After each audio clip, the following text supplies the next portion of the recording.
I first came here with my dad during the war. A lot of the graves were leaning over, and he told me this was due to subsidence, because there was a worked-out pit underneath the graveyard. And when I came to tend his grave in May 1984, during the miners' strike, I remembered what he told me, and I began my poem, Fee.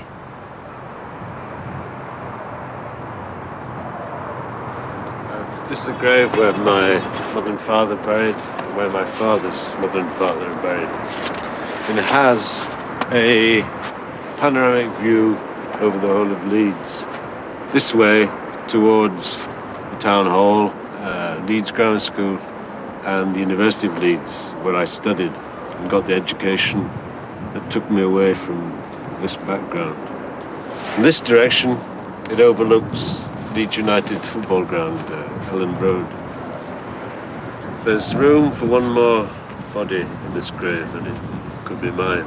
And when I think about returning here to be buried, to be united with the people who are buried here already, the butcher, the publican, and the baker, I have to ask myself how what I do, poetry, relates to what they provided, the basic essentials of life: bread, meat, and beer. The day of Hitler's downfall will be a bright one for our country and for all mankind. The bells will clash their peals of victory and hope, and we will march forward together, encouraged, invigorated, and still, I trust, generally united upon our further journey. Und auf ihren Schultern tragen den deutschen Staat, das Deutsche Reich.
Next millennium, you'll have to search quite hard to find my slab behind the family dead.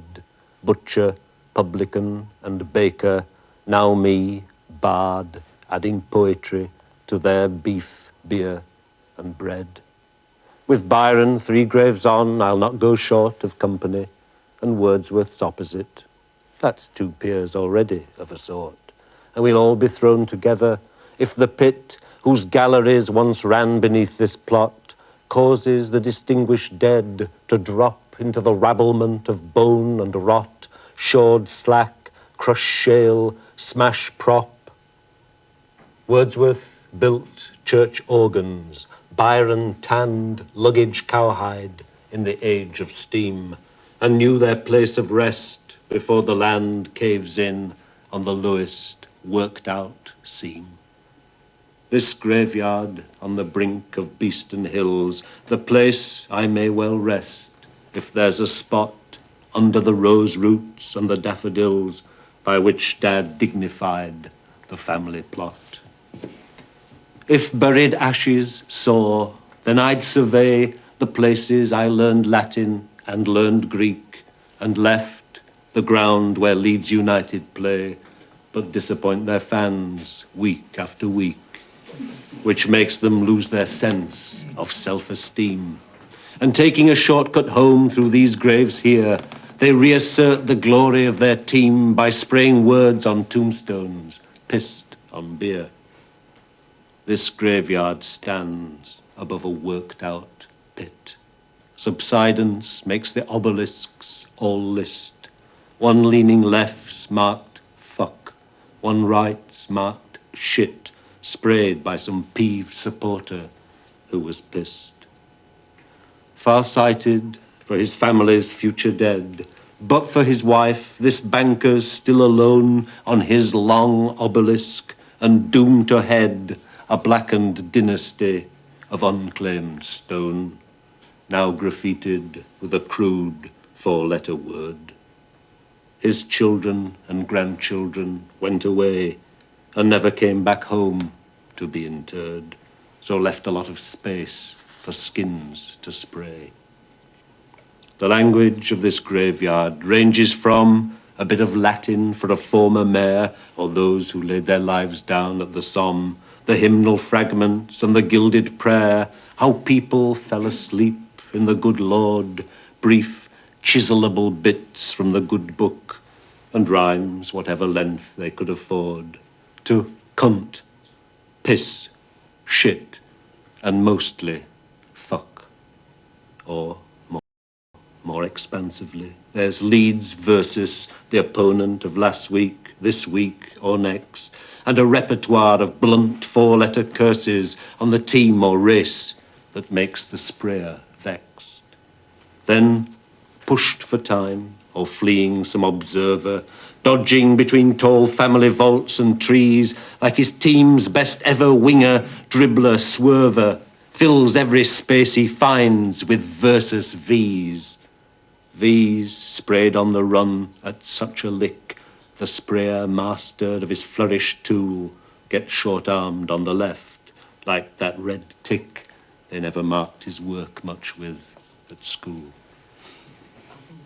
Half this skinhead's age, but with approval, I helped whitewash a V on a brick wall. No one clamoured in the press for its removal, or thought the sign in wartime rude at all.